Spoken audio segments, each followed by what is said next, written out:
للہ نحمدہ ونصلی ونسلم علی رسولہ الکریم اما بعد فاعوذ باللہ من الشیطان الرجیم بسم اللہ الرحمن الرحیم اولئک کتب فی قلوبہم الایمان وَأَيَّدَهُمْ بِرُوحٍ مِّنْهُ صدق اللہ العظیم وَبَلَّغَنَا رَسُولُهُ النَّبِيُّ الْأَمِينُ الْكَرِيمُ وَنَحْنُ عَلَى ذَلِكَ مِنَ الشَّاهِدِينَ وَالشَّاكِرِينَ وَالْحَمْدُ لِلَّهِ رَبِّ الْعَالَمِينَ۔ برادران ملت اسلامیہ و عزیزان گرامی قدر، ماہ سفر المظفر بڑی تیزی کے ساتھ رخصت ہونے کو ہے اور اس میں تقریباً 2 جمعہ اور ہیں، تو میں نے چاہا کہ چونکہ یہ جہاں اور بزرگوں سے منسوب یہ مہینہ ہے، وہاں ایک ایسی عظیم ہستی سے یہ منسوب مہینہ ہے کہ اس ہستی کا احسان اہل سنت والجماعت پر قیامت تک رہے گا۔ اس ہستی کا نام مولانا احمد رضا ہے، جسے دنیا اعلیٰ حضرت کے نام سے جانتی ہے۔ نام کیا ہے؟ جی نہیں جی، اسی لیے میں نے پہلے کہا نام احمد رضا ہے، جسے دنیا اعلیٰ حضرت کے نام سے جانتی ہے، نام اعلیٰ حضرت نہیں ہے، نام احمد رضا ہے۔ کسی نے مجھ سے پوچھا کہ آپ لوگ اتنا اعلیٰ حضرت کیوں کرتے ہو؟ میں نے اس کا بڑا مختصر جواب دیا تھا۔ تھوڑے سے وقت میں بھی کوشش کروں گا کہ وہ زندگی کے احوال تو بیان نہیں کر سکتا، لیکن اعلیٰ حضرت کے ایک علمی جھلک آپ کے سامنے 15 سے 20 منٹ میں کوشش کروں گا پوری کرنے کی، جھلک صرف۔ کسی نے پوچھا تھا کہ آپ اعلیٰ حضرت احمد رضا کو اعلیٰ حضرت اتنا کیوں کرتے ہیں؟ احمد رضا نام ہے نا، آپ اعلیٰ حضرت کیوں کرتے ہیں؟ میں نے کہا اس لیے کہ نام احمد رضا ہے، کیوں؟ اس لیے کہ احمد کی رضا ان میں شامل ہے۔ نام احمد رضا ہے لیکن حقیقت میں احمد کی رضا شامل ہے، اور احمد کی رضا کیوں نہ شامل ہو کہ زندگی بھر آپ نے یہی کہا کہ کام وہ لے لیجیے۔ پوچھے نا بھئی اعلیٰ حضرت کیوں کہ تو کہہ دینا ان میں احمد کی رضا شامل ہے۔ اور احمد کی رضا کیسے ہو گئی؟ اس لیے کہ وہ دعا مانگتے تھے، کیا مانگتے تھے؟ کہ کام وہ لے لیجیے، تم کو جو راضی کرے، ٹھیک ہو نام رضا تم پہ کروڑوں دی۔ وہ زندگی بھر احمد کی رضا دیکھتے تھے۔ ہم میں نہ جانے کتنے لوگ احمد کی رضا دیکھتے ہیں۔ احمد سے مراد کون؟ سرکار دو عالم صلی اللہ علیہ وسلم۔ بہت سے لوگوں کے اوپر سے نہ چلا جائے احمد کون ہے؟ محمد تو نام حضور کا زمین کا ہے، احمد نام آسمان کا ہے، صلی اللہ علیہ وسلم۔ تو وہ زندگی بھر جسے ہم اعلیٰ حضرت کہتے ہیں، زندگی بھر پوری زندگی احمد کی رضا دیکھتے تھے کہ احمد کی رضا کس میں ہے۔ زندگی بھر یہ دیکھتے رہے کہ احمد کی رضا کس میں ہے، اس لیے اللہ نے احمد کی رضا انہیں عطا فرما دی، ہم اعلیٰ حضرت کہتے ہیں۔ تو جنہیں احمد کی رضا مل جائے وہ اعلیٰ ہو جایا کرتا ہے، اسی لیے ہم انہیں اعلیٰ حضرت کہتے ہیں، اسی لیے اعلیٰ حضرت کہتے ہیں۔ اعلیٰ حضرت نے کبھی نہیں کہا کہ مجھے اعلیٰ حضرت کہو، نہ کبھی یہ کہا کہ مجھے بریلوی کہو۔ کہ لوگ یہ اپنے ذہنوں میں شائبہ رکھتے ہیں نا مغالطہ کی بھئی یہ بریلوی فرقہ کہاں سے آ گیا۔ اعلیٰ حضرت نے کوئی فرقہ ایجاد نہیں کیا کہ معاذ اللہ کسی نے کہا ہو کہ اعلیٰ حضرت نے یہ کہا ہے۔ اعلیٰ حضرت نے کبھی نہیں کہا کہ مجھے اعلیٰ حضرت کہو، میرے فرقے کو بریلوی کہو، ایسا کچھ نہیں۔ وہ ایک الگ بحث ہے کہ بریلوی کیوں ہیں ہم، اور اس کے بعد جو ہے وہ ہمیں اس میں کیوں پڑھنا چاہیے اور کیا ہے۔ مجھے تو ایک اعلیٰ حضرت کی علمی شناخت جو ہے نا اس کے ایک جھلکی آپ کو دکھاؤں گا۔ جس سے پتا چلے کہ ایک معمولی چھلکی کا یہ حال ہے تو مکمل علم اعلیٰ حضرت کیسا رہا ہوگا. ہم اعلیٰ حضرت کو یوں ہی اعلیٰ حضرت نہیں کہتے. اغیار نے بھی اس بات کو تسلیم کیا ہے کہ حقیقت میں اس دور کا مجدد کوئی ہے تو احمد رضا ہے. اغیار نے بھی تسلیم کیا ہے. وہ تسلیم کیسے کیا ہے؟ ہم نے صرف ایک یہاں پہ ایک سمجھنی ہے بات کو. اب جیسے اعلیٰ حضرت نے بہت سارے علوم حاصل کیے, تقریباً 1000 تصنیف آپ کی ہے. تصانیف سمجھے آپ جی, کتابیں 1000 کتابیں اعلیٰ حضرت نے لکھی ہے. ان 1000 کتابوں میں فقہ اصول حدیث میں اس پر بات ہی نہیں کروں گا. میں تو بات ان علم کی کروں گا کہ جو اعلیٰ حضرت نے کسی سے سیکھا بھی نہیں ہے, اور وقت کا بڑا سائنسدان جو نیو یارک کا تھا وہ دانتوں تلی انگلی دباتے ہوئے کہتا ہے ہاں اگر کوئی ایسا شخص ہے تو اسے یہی کہا جا سکتا ہے کہ اس کا دماغ گاڈ آف گفٹ ہے, خدا کا تحفہ. نیو یارک کا 1896 میں ایک اخبار چھپا تھا. اب پوری بات سن لو. میں علم حدیث قرآن ابھی جانے دو, بہت سی باتیں اس پر کہنے کے لیے میں سمجھتا ہوں بہت سارے گھنٹے چاہیے. 15 منٹ میں کیا کیا سنا ہوں آپ کو. 1896 میں 1896 میں نیو یارک ایک بہت بڑا ماہر نجوم جس کو بولتے ہیں ماہر فلکیات, سوشل سائنس وغیرہ سب اس میں آتا ہے. ماہر فلکیات, چاند و ستاروں کی حرکت سے دے کے زمانے کا حال بتانے والے لوگ, سائنسدان. ایک اخبار چھپا تھا نیو یارک سے 1896 میں کہ اس نے یہ دعویٰ کیا تھا کہ 27 دسمبر کو 1896 کے 27 دسمبر کو دنیا ختم ہو جائے گی. اس سے پوچھا گیا کیوں, کیسے ختم ہو جائے گی دنیا؟ اس نے دعویٰ کیا. اس نے کہا میں نے دیکھا کہ ستاروں کی کچھ چالیں ایسی ہیں اور آپس میں ایسی ہو جائیں گی, تو اس دن چالیں ایسی ہو جائیں گی تو 27 دسمبر آئے گا, اور 27 دسمبر آئے گا تو دنیا ختم ہو جائے گی. اس نے دعویٰ, بہت بڑا وہ ماہر فلکیات تھا, ماہر علم النجوم تھا, وہ چاند ستاروں کا علم رکھنے والا. اعلیٰ حضرت کے پاس یہ بات آئی, اعلیٰ حضرت کے پاس یہ مسئلہ آیا کہ حضور یہ تو پوری دنیا میں اخبار میں چھپ چکا ہے کہ 27 دسمبر کو دنیا ختم ہو جائے گی.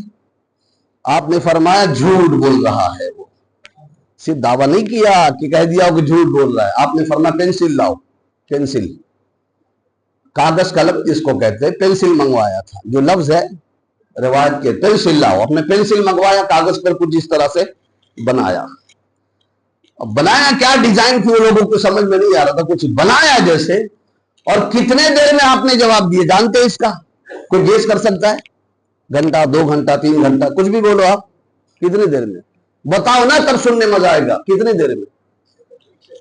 جی نہیں, اعلیٰ حضرت نے اس کا جواب جو ماہر فلکیات نے دیا تھا نا, گھنٹوں کی وہ اس کی جو کوشش تھی, اس کے بعد کہا تھا کہ قیامت ختم ہو جائے گی, قیامت آ جائے گی, دنیا 27 دسمبر کو ختم ہو جائے گی.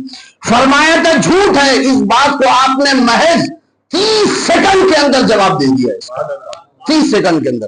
اور آپ نے دعویٰ فرمایا وہ جھوٹا ہے, دیکھ لینا کچھ نہیں ہوگا. 27 دسمبر آیا بھی اور چلا بھی گیا. اعلیٰ حضرت کے دین کے ڈنکے بجتے رہے اور قیامت تک انشاءاللہ بجتے رہیں گے. لوگوں نے دیکھا 30 سے, اور وہ بھی علم, ماہر نجوم, علم و نجوم جو تھے. آپ نے یہ کسی سے پڑھا نہیں تھا, آپ کا اس میں کوئی استاد بھی نہیں تھا. جی صاحب, بہت سے ایسے علوم ہیں جس میں اعلیٰ حضرت کا کوئی استاد نہیں تھا. اسی لیے تو ہم مجبور ہو کر نہیں, مسرور ہو کر کہتے ہیں کہ اعلیٰ حضرت کیا ہیں. تو اعلیٰ حضرت, آپ سے کوئی پوچھے نا اعلیٰ حضرت کیا ہیں, تو مجبور ہو کر نہیں, مسرور ہو کر کہنا کہ حضور کے معجزے میں سے ایک معجزے کا نام احمد رضا ہے. مسرور ہو کر کہنا, مجبور ہو کر نہیں.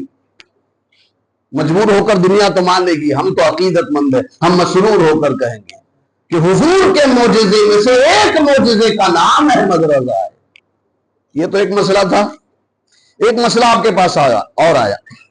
یہ ان مسائل کی میں بات کر رہا ہوں جن مسئلے کو کسی سے اعلیٰ حضرت نے پڑھا نہیں. ورنہ اس پر بحث چھیڑوں، جن کو پڑھا ہے تو بہت وقت ناکافی۔ ایک مسئلہ آپ کے پاس اور آیا، مسئلہ یہ کسی نے پوچھا حضرت یہ بتائیں کہ تیمم کن کن مٹی سے جائز ہے، کن کن مٹیوں سے جائز ہے؟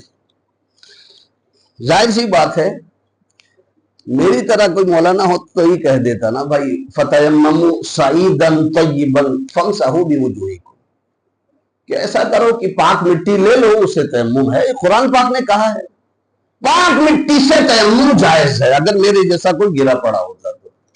لیکن اعلیٰ حضرت نے سوال کے انداز پر تھوڑا دھیان دیا۔ ہم ہوتے تو جلد میں ہی کہتے نا، وہ سوال کرنے والے نے مٹی کے بارے میں پوچھا تیمم، میں کہہ دیتا بھائی پاک مٹی سے جائز ہے۔ اعلیٰ حضرت نے اس کے سوال کو دیکھا، اس میں لکھا تھا مولانا احمد رضا یہ بتائیے کہ تیمم کن کن مٹیوں سے جائز ہے، کن کن مٹیوں سے؟ یعنی اس کا سوال یہ بتا رہا تھا کہ اعلیٰ حضرت آپ یہ بتائیں کہ مٹی کی کل کتنی قسمیں ہیں، صرف یہ نہیں بتائیں کہ پاک مٹی سے، کن کن مٹیوں سے۔ اس سے پتہ چلا مٹیوں کی کتنی قسمیں ہیں کل، وہ بھی اعلیٰ حضرت کو پتا ہے، اور یہ بھی کر کے بتایا آپ نے۔ اور اس ایک مسئلے کے جواب میں ایک ضخیم کتاب آپ نے لکھ دی، صرف مسئلے پر، تیمم کے مسئلے پر، ضخیم کتاب۔ اعلیٰ حضرت نے اپنے نالج کو اٹھایا، قلم اٹھایا اور لکھا۔ جانتے ہیں کتنی مٹیوں کی قسمیں گنائی ہوگی؟ چلو آپ بتا دو جی، آپ بولو، بائیں طرف والے بھی جی۔ کل اعلیٰ حضرت نے جب اس کا سوال دیکھا نا کہ کن کن مٹیوں سے، تو اعلیٰ حضرت سمجھ گئے کہ مٹی کی قسمیں بھی ساتھ ساتھ میں پوچھنا چاہ رہا ہے، یعنی ایک تیر سے دو نشانے، ساتھ ساتھ میں مٹی کی قسمیں بھی پوچھنا چاہ رہا ہے۔ آپ نے جواب میں لکھا کل 186 مٹیوں سے تیمم کرنا جائز ہے۔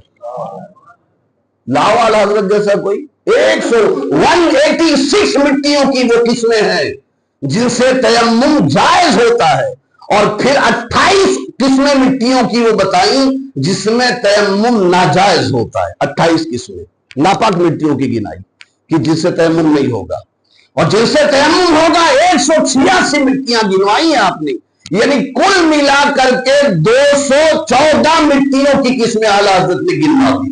اور یہ وہ علوم میں پھر کہہ رہا ہوں کہ اس سے آپ نے کسی سے پڑھا نہیں، جس کو کہتے ہیں میرے خیال سے جیولوجی ہے نا، جیولوجی کہتے ہیں نا انگلش میں، یہ جیولوجی، یہ کسی سے آپ نے علم حیت ہے، علم فلکیات ہے، کسی سے نہیں پڑھا، یہ صرف حضور کا معجزہ ہے۔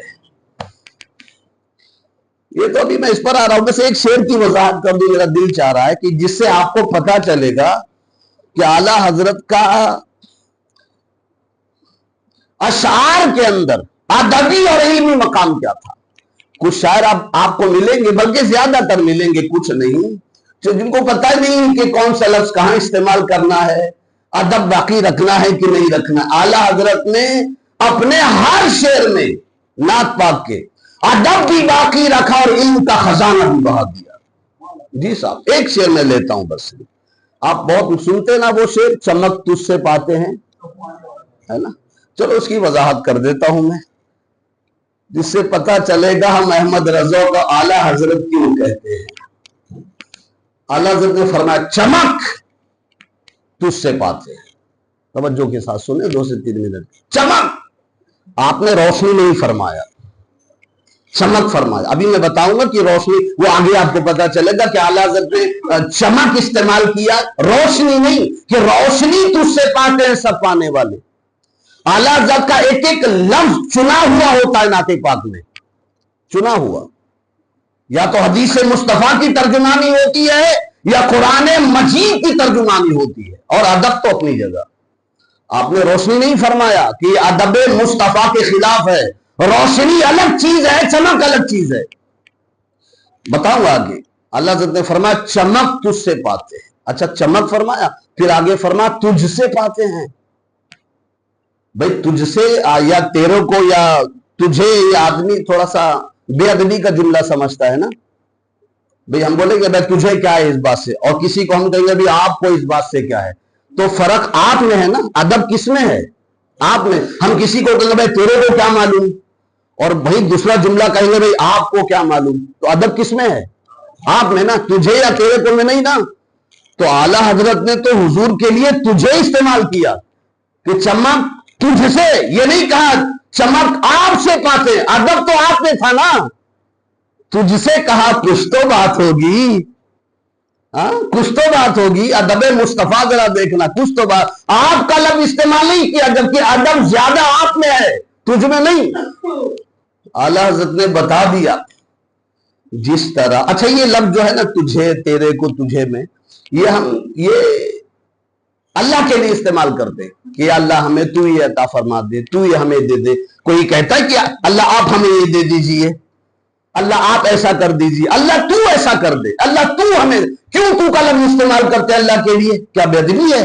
نہیں، ہم تو کا لفظ اللہ کے لیے اس لیے استعمال کرتے ہیں کیونکہ اس میں وحدانیت ہے، یکسانیت ہے، اس میں دو کا شائبہ نہیں ہوتا۔ تو مطلب بس اکیلا، تنہا، یکتا، اور دوسرا کوئی نہیں، تو سے مطلب یہ ہوتا ہے، اس میں وحدانیت ہے، یکسانیت ہے۔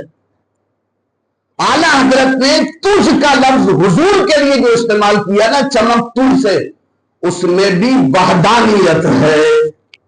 آپ کہیں گے وحدانیت، اللہ بھی وحدانیت، نبی بھی وحدانیت، یہ تو شرک ہو گیا۔ نہیں، اعلیٰ حضرت نے یہ بتایا کہ جس طرح اللہ خالق نعمت ہونے میں اکیلا ہے، اس طرح مصطفیٰ قاسم نعمت ہونے میں اکیلے ہیں۔ اکیلا لفظ تو یا تیرا یا تجھ کو ہوتا ہے نا، تو جس طرح اللہ نعمتوں کو پیدا کرنے میں اکیلا ہے، ویسے مصطفیٰ نعمتوں کو بانٹنے میں اکیلے ہیں، اس لیے تجھ کا لفظ استعمال کیا۔ تجھ میں یکتانیت ہے، وحدانیت ہے، یکسانیت ہے۔ چمک تجھ سے پاتے ہیں، سب کہہ دیا، یعنی سب پا رہے ہیں، فرشتے ہو، جنات ہو، رسول ہو، انبیاء ہو، صدیقین ہو، شہداء ہو، سب پا رہے ہیں۔ تو سب پا رہے ہیں تو آگے کیا فرما رہے ہیں اعلیٰ حضرت؟ تجھ سے پانے والے میرا دل بھی چمکا دے۔ اللہ اکبر، بڑا مشکل ہے اس شعر کو سمجھنا، لیکن تھوڑے سے وقت میں سمجھاؤں گا۔ جو اگلا مصرع ہے بھائی، مصرع یہ ہے کہ میرا دل بھی چمکا دے۔ پہلا شعر تو یہ کہ چمک تجھ سے پاتے ہیں نا، سب پا رہے ہیں، تو جب سب پا رہے ہیں تو مجھے بھی چمکا دیجئے۔ شعر یہ ہونا چاہیے نا بھئی، اگر کہیں کسی کو کچھ مل رہا ہو فقیر کو، تو فقیر یہی کہے گا بھائی سیٹھ صاحب جب سب کو دے رہے ہو تو مجھے بھی دے دو نا، سب کو دے رہے ہو تو مجھے بھی دے دو، یہی کہے گا نا۔ اعلیٰ حضرت کہہ رہے ہیں کہ چمک تجھ سے پاتے سب پانے والے، تو جواب تو یہ ہونا چاہیے کہ جب سب پا رہے ہیں تو مجھے بھی دے دیجئے، مجھے بھی چمکا دیجئے، میرا دل بھی نہیں، مجھے بھی چمکا دیجئے۔ جواب تو یہ ہونا چاہیے، لیکن اعلیٰ حضرت فرما رہے نہیں، مجھے نہیں، میرا دل چمکا دیجئے۔ فرق کیا ہے؟ کیوں کہا آپ نے؟ ذرائع میں رضا کا مقام تو دیکھو، یہ نہیں کہا کہ سب چمک پا رہے ہیں کہ مجھے چمکا دیجئے، نہیں، میرا دل چمکا دیجئے۔ کیوں؟ اس لیے کہ چمکانے کا کام تو سورج بھی کرتا ہے، چمکانے کا کام تو چاند بھی کرتا ہے۔ جسم کو چمکانے کا، بھائی وجود کو چمکانے کا کام سورج کرتا ہے کہ نہیں؟ چاند کرتا ہے کہ نہیں؟ چراغ بھی کرتا ہے چمکانے کا کام۔ تو اعلیٰ حضرت نے دیکھا کہ اگر میں کہہ دوں کہ مجھے چمکا دیجئے، تو یہ کام تو سورج بھی کرتا ہے، چاند بھی کرتا ہے، چراغ بھی کرتا ہے، تو کیا ہم مقام مصطفیٰ کو چراغ سے بھی کم تر سمجھے؟ حضور کا مقام کیا چراغ سے بھی کم سمجھیں گے؟ نہیں، اب روشنی وہاں پہنچوائی جائے جہاں نہ سورج کی روشنی پہنچتی ہے نہ چراغ کی روشنی پہنچتی ہے، وہ ہے دل، جہاں نہ سورج کی روشنی پہنچتی ہے نہ چاند کی روشنی پہنچتی، وہاں اگر پہنچتی ہے تو حضور کے رخ زیبا کی روشنی پہنچتی ہے۔ اس لیے چمکانے کا کام، میرا دل نہیں چمکا دے۔ اگر کوئی کہے کہ بھائی ایکس رے مشین بھی تو وہ روشنی ہوتی، میں کہوں گا وہ ایکس رے مشین جس کو آپ کا دل کو جو دکھاتا ہے نا، وہ ریز ہوتا ہے، روشنی نہیں۔ ریز الگ چیز ہے بھائی، پڑھو آپ، ریز الگ چیز ہے۔ دل تک جس کی روشنی پہنچتی ہے بلا شبہ وہ نور مصطفیٰ ہے۔ تو اعلیٰ حضرت نے کہا میرا دل بھی چمکا دے، یعنی جہاں سب کی روشنی فیل ہو جائے وہاں نور مصطفیٰ کامیاب ہو جائے کر۔ یہ تو ایک مختصر سی جھلک تھی اعلیٰ حضرت کی، بہت ساری باتیں یاد آ رہی ہے۔ ابھی میں ترجمے قرآن پہ نہیں آ رہا ہوں، اس پر گھنٹوں چاہیے، ورنہ دنیا میں دیکھا کہ ترجمے کرنے والوں نے کر کر کے ایمان کا جنازہ نکال ڈالا، اور اعلیٰ حضرت نے کنز ایمان لکھ کر کے بتا دیا کہ ایمان آج کی تاریخ میں اگر بچانا ہے تو کنز ایمان پڑھو۔ ابھی تو میں اس پر نہیں آ رہا ہوں، بس ایک انہی جھلکی تھی جو میں نے آپ کو دکھا دی۔ اللہ پاک اعلیٰ حضرت کے فیضان سے ہم سب کو مالا مال، اور ہمیں مجبور ہو کر نہیں مسرور ہو کر کہنے کی توفیق عطا فرمائے کہ احمد رضا بلا شبہ اعلیٰ حضرت ہیں اور قیامت تک رہیں گے۔ السلام علیکم ورحمۃ اللہ وبرکاتہ۔